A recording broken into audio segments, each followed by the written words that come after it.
Okay, so today we're going to flash back to the 80s with this vintage Coleco Pac Man tabletop. Now this was introduced in 1981. I've seen on the internet some people claim 1985. I can officially debunk that, as it appeared in some game shows in the early 80s as one of the consolation prizes and as a grand prize in one video game, a game show, to the winner. This was the grand prize at the time. And it also appeared on an episode of Knight Rider with David Hasselhoff before 85. So this is definitely pre-1985, and a couple other websites I've looked at have this coming out in 1981. That also might be a little bit of a stretch, as Pac-Man itself was fairly new in 1981, and I don't think they really came out with the merchandising so heavily before 82, 83. I could be wrong. I'm going completely on memory on this, but it's definitely pre-1985 and more likely than not post-1981. So that sweet spot of 4 years during the height of the video game craze. This was released. It cost about $100 at the time. I did not have one of these growing up. I desperately wanted one. Could never afford it. But a friend of mine did have it, and he would bring it to school every once in a while and bust it out during a rainy day when we couldn't go outside and play for recess. We would play Pac-Man at our desks in school. And another friend also had one of the other tabletop games. I believe he had Donkey Kong. So a whole host of these tabletop games came out around the same time. There was this Pac-Man, of course. There was also a Miss Pac-Man, the aforementioned Donkey Kong, Frogger, and Galaxian, all made by Coleco, and all in this same universal tabletop design. And they caught on, and they sold very well, and then some competitors came along with knockoff or very similar style games. Donkey Kong Jr. came out, and then Zaxxon. And then later on, maybe 1985 or a little after that, Nintendo actually did come out with a couple games, a Snoopy game and a Mario's Cement Factory game that were loosely based on this design, roughly the same dimensions, not the same exact cabinet that we have here, but very similar with the small LCD screen and joysticks to play those games as well. So I'll take you on a quick tour of this. It's all ABS plastic. You can see it's got stickers everywhere. These are starting to deteriorate. The glue is coming through, proving it's vintage. So sticker here. There's also a Pac-Man sticker on top. One here as well. This is all designed to emulate the full stand-up arcade games, as is this plastic overlay over the screen here. This is very similar to what actually appeared in the arcades.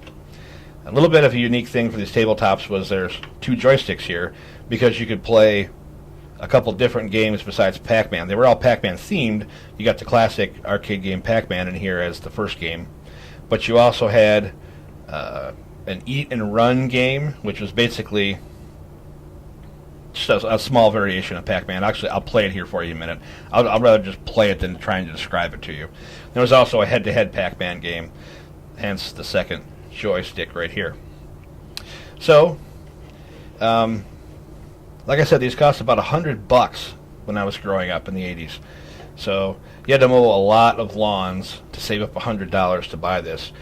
And of course, being an undisciplined kid as I was at the time, I'd get my lawn mowing money and I'd run to the arcade and play the official giant size version, arcade version of Pac-Man, 1 quarter at a time. I couldn't manage to save up 400 quarters to bring this bad boy home at the time.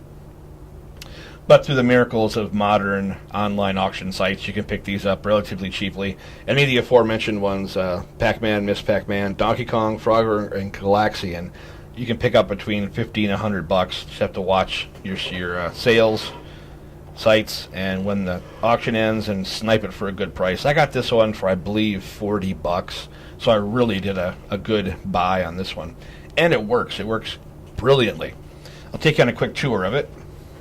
Plastic all around, and on the very bottom, battery case, which holds 4 C-size batteries. Those are getting kind of tough to to find nowadays. They're not readily available. I think those are dollar store items I picked up. And if you ever lost the instruction manual, which I don't have the instruction manual for this one, the instructions are duplicated there on the battery door. That came in pretty handy because I'd never played the Eat and Run game or the Pac Man versus Pac Man game, so these came in pretty handy. So if you're going to source one of these on eBay, first off, make sure the battery door is intact. This is the first thing that us kids back in the 80s lost or broke. And then, of course, the second thing would be the sticker peeling off here. So make sure it's complete if you buy it online. If you can't find one, maybe take a freeze frame of that and read through the instructions. So there you go. You're welcome. So that's the grand tour. Now it's the show. And I do have another one of these I bought on eBay that's broken. And I took it apart and was attempting a repair. So a little later on, after we play some games and you see how this thing looks and sounds compared to the original Pac-Man, I'll go back and I'll grab that broken one, I'll bring it here, and I'll show you the guts, what's inside and what's not inside these things. Now, the stand-up arcade games, here's a picture one, just so we're all on the same page. Here's a picture of the Pac-Man stand-up arcade game that all of us 80s kids put an endless amount of lunch money quarters in, and that instead of buying lunch at school, we'd go hungry and then hit the arcade on the way home and throw our quarters into this thing. So just for comparison, that full-size model uses a CRT or tube television for the monitor and a full computer inside and analog joysticks to control it all. Now these are nowhere near that sophisticated. As you might imagine, this is a little LCD, not even an LCD screen. I'm going to have to look up what that is. Hold on here. What type of screen? I've looked that up, and this is not an LCD screen. That came much later on in handheld games. This is actually called a vacuum fluorescent display, a VFD display. And it looks sort of like, well, not sort of, exactly like this. If you have any vintage Texas Instrument calculators kicking around the house, or your dad or your grandpa's got one, grab them. If you turn it on, it looks like this. Very bright. It's not even backlit. It's just the screen itself has these, apparently, little fluorescent lines in it that are activated by current and shows the screen here. Now let's do the demo mode, because the maker of this, ColecoVision, was kind enough to include a demo mode. So if you've never seen or heard of Pac-Man before, you can hit the demo mode and watch this the game here go through its paces. So let's hit demo mode, and the Pac-Man theme fires up, and you can hear it on the microphone there. It's a very rough approximation of the sound of the original arcade game.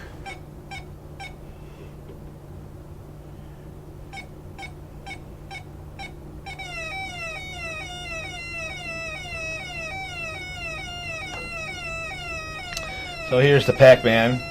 His mouth actually does open and close as he's running around the board. And that was one of the hallmarks of Pac-Man, eating the dots. And he just ate a power pellet over here, and now he's chasing the ghosts, which do not turn blue in this. I guess we only get two colors here, red and yellow. And if you notice here, inside the ghost is another Pac-Man, and as the ghost is running around, Pac-Man's mouth is opening and closing. See, there's no drawing these. They're all preset. You can see here ghosts, ghost images rather, of the actual lines in this screen, and the little computer in here is telling these lines which ones are active. So at the moment, the Pac-Man over here is active, the four ghosts are active, these dots are active because they haven't been eaten yet, and of course the lines of the maze are all active. But there's no redrawing, they're just activating the lines. So in this game, when the Pac-Man eats a power pellet, the Pac-Man inside the ghost goes away and it's just an outline. That doesn't turn blue. We only have the red and yellow colors on this screen. And he's about ready to die here, I think. Yep, there we go. And that's pretty much it. There's no death scene, so to speak, in this game, where Pac-Man rolls up and folds in on himself and goes poof and dies. The LCD screen just drops the Pac-Man out. And you can hear the sound on this is pretty basic. It's monophonic, one note at a time. See that now the ghosts are vulnerable because the power pellet's been eaten, and it's going away because the flashing started. Now the Pac-Man symbol is back inside the ghost, so now they can actually eat him. Okay, so that was a small taste of the demo mode. We'll actually get some gameplay out of this. Okay, so let's actually play a game of Pac-Man.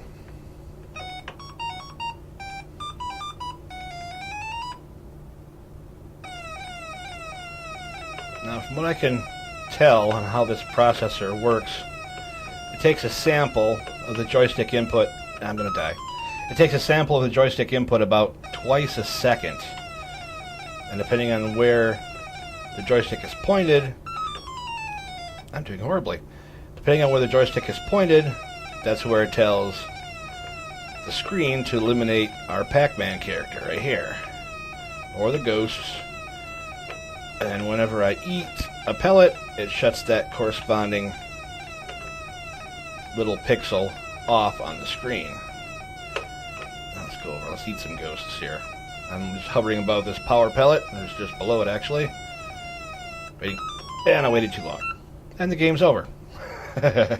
380. It does give you a best indication, game over, and then the high score up top. So, like the arcade game, it'll keep your high score, but because it's the home version run on batteries, when you shut this thing off, that high score goes away. But if you're in a session with your friends and you're passing this from one buddy to the next, you can keep track of whose high score is there. So let's play some more here. I'll try to actually eat a ghost this time. And you see up here there's a different color, the blue. That's actually a colored overlay on this.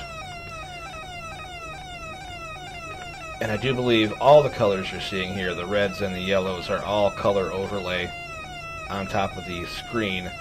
It's actually only outputting this color up top, this sort of green color, greenish white. Yep, there's a power pellet, and you can see the Pac-Man inside the ghosts are gone, so now they're vulnerable, and I can eat them. If I can see where the walls were. Down, down. And of course, this being vintage, the joystick is a little wonky. Probably from not being used in so many years. But it works. So if you've never had one of these, and you see one online and you think you're bringing the Pac-Man experience home, yeah, you are in the very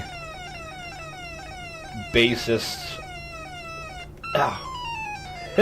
in the very lowest common denominator. Yeah, you're bringing the Pac-Man experience home. But this is nothing compared to the arcade game, and later handheld games capture the actual spirit of Pac-Man so much better, and they're easier to play, better graphics, better sound. This is purely a nostalgic move on my part, picking one of these up, because I never had one growing up.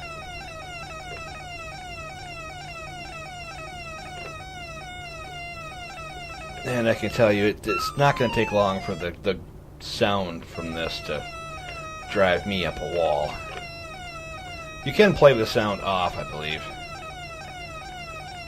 At least my other games have a sound off option. I don't see one here. That's a bit unfortunate. Come on. And I'm dead. So hey, new high score, 750. So there you have it, the Coleco Tabletop Pac Man. Like I said, I scored this for about 40 or 45 bucks for the shipping on eBay, so I got a good deal. Not very much of a quality vintage gaming platform here, but pure nostalgia. Oh, as promised, there are a couple more versions of games on here. Eat and Run.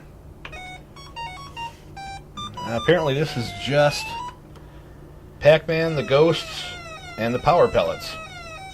So you eat a Power Pellet and run. I haven't played this one in a long time. Down. Oh yeah, so they don't even become vulnerable when you eat the Power Pellets, so it is literally just eat the Power Pellets and run. I guess this game is aptly named. And here's my last one over here. I guess not.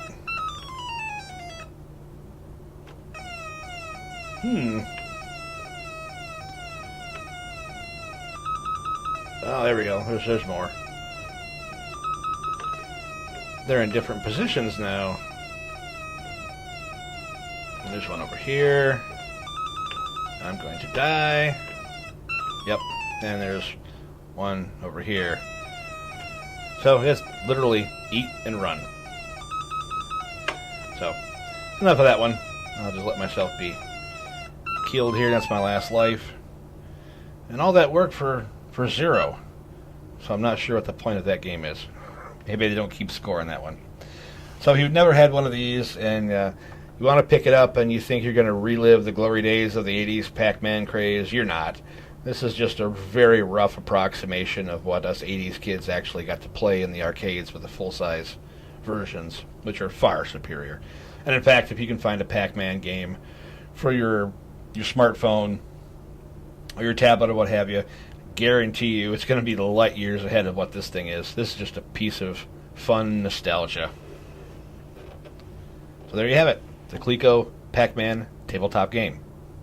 Now I did promise you that I have one of these that's broken, and I'll bring that over and show you the guts, because this is mainly just empty air. The shroud comes off, and you're left with the electronic bit down here. But if you pull this game apart, there's surprisingly very little inside this.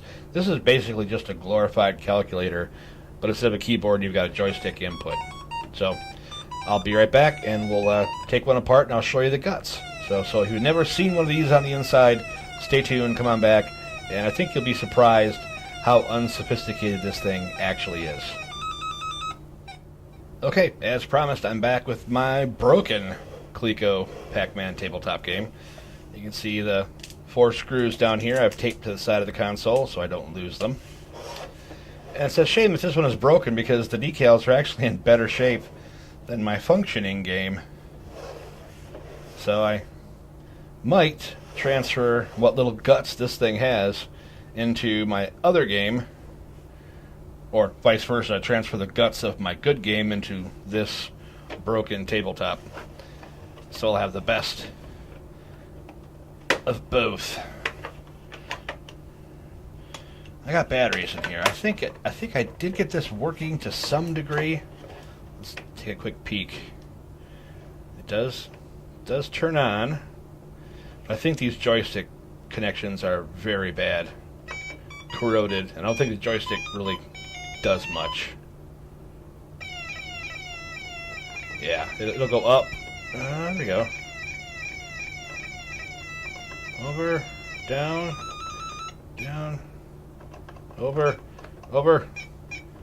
So it technically still works, but it's not as responsive as a complete working game. Down, down.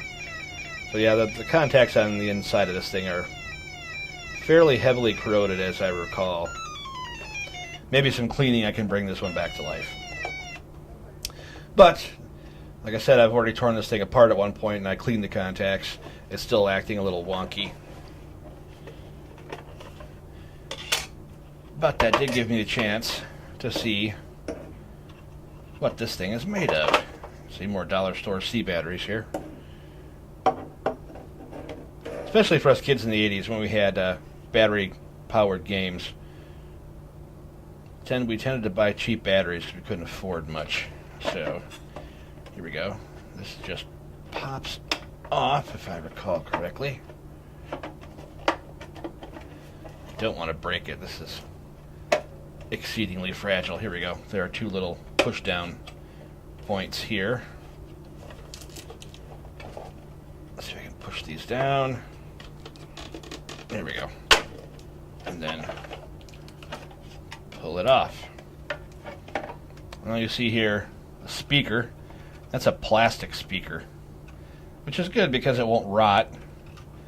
But there's not much sound quality in that, and there isn't meant to be. So basically here we just have the plastic speaker connections and the battery connections, and you can see in that battery compartment there's a lot of corrosion on this contact. And then here are the guts of the game. Basically one circuit board. And this is roughly the size, we cut it right here. This top portion is roughly the same size as the circuit boards that are inside your Atari 2600 cartridges, or later on in the late 80s and 90s, the Nintendo cartridge. So from about here up, that's roughly the size of a Nintendo cartridge or an Atari cartridge. And you can see some corrosion on these contact points here. I could probably come in here and clean this whole thing up. Now I do see one interesting thing here that I'll point out. There's a parts number on this board. It is 75715.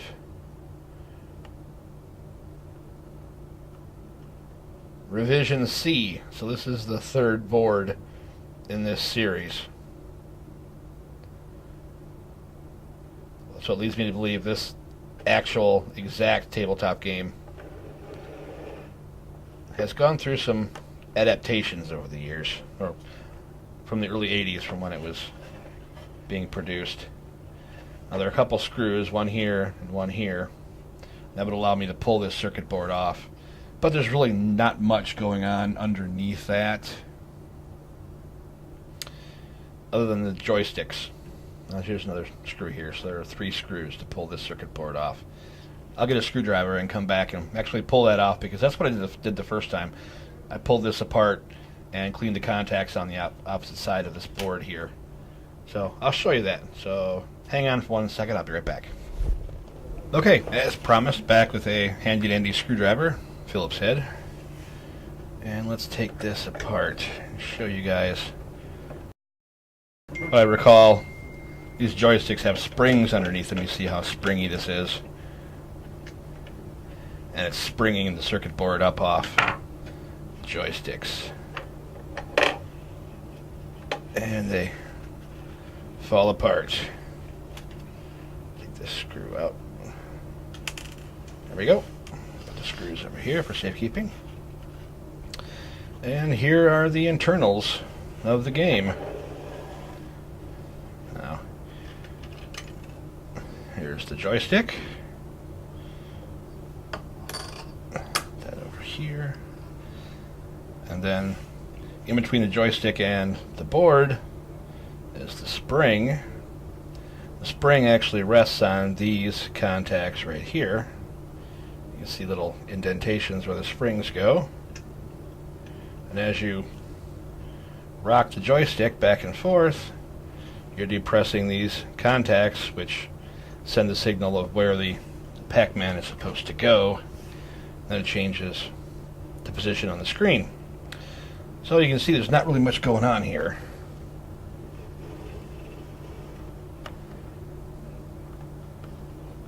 There we go. Got the switch for power, and contacts for this joystick, contacts for this joystick. This is just a little plastic pivot point that matches the bottom of the joystick here. The joystick sits there and then pivots on it. Very simple, cheap, and effective. Now the problem on this one was the contacts were corroded. And if you can see down there, let's see here if I can swap hands. Contacts are here, and they're raised up in the very center just a little bit. And it's just a piece of metal. Come on, focus. I'm not going to be able to get it. There we go. They're just a little piece of spring metal slightly above a metal contact right there. When you press down, it completes the contact and sends power saying joystick's going left because the left contact is being depressed. And what happens is that little tiny contact right there, it's got some corrosion on it, or perhaps this piece of spring metal has some corrosion on the underneath that's keeping this from making a really good solid contact, so my joystick functions on this are pretty sluggish. So I can actually go in there and clean it up a little bit, maybe get some chemical spray, put it in there, and clean those contacts up. And this does function like I've demonstrated earlier. It's just a little sluggish, and vintage items have that problem. So here's the LCD screen, and like I was saying earlier, up top the high score is white because there's no overlay, color overlay on this, and under that it's this thin purplish band, so that gives color to those elements. And underneath here is this red overlay, thin plastic film pressed onto the screen, and it colors everything down here red. So this is probably just a yellow. The Pac Man are a yellow, so the yellow's coming through here. So this would still be a two-color LCD screen, and you can kind of see through here. There are two colors at play here. There's a darker color, which I'm assuming is a yellow, and then a white color, which is the numbers up top. So this probably is a two-color LCD. It's not even LCD, it's the VFD screen, the vacuum fluorescent display. If you want to know how that works, Google it. Basically, it's an old-school display system, similar to what you would see on VCRs back in the day. If your grandparents have a VCR that flashes 12 o'clock all the time, well, the 12 o'clock part is the same as this. And the microwaves, to this day, still use this kind of display. Very cheap, effective, and used in a lot of electronics where high-resolution graphics are not really necessary. So anyway, that is the circuit board. Like I said, not much there. Well, a couple of resistors and capacitors here and there. Big one there. Little transformer, I believe, for the power. And that's it. And then, of course, the chip back here. This is the chip that holds all the gaming information, gameplay. That's it. So, like I said, this is mostly just air, holding one little printed circuit board that, if it didn't require this LCD screen for output, this could probably be shrunken down. Even back in the 80s, this could probably be shrunken down to the size of this top half alone, and be similar in size to the Atari 2600 cartridge or the later Nintendo cartridges. So there you go, the guts of a Pac Man, ColecoVision, not even ColecoVision. So there you go, the guts of a Coleco Pac Man tabletop game. I'm going to get this assembled and put back on the shelf.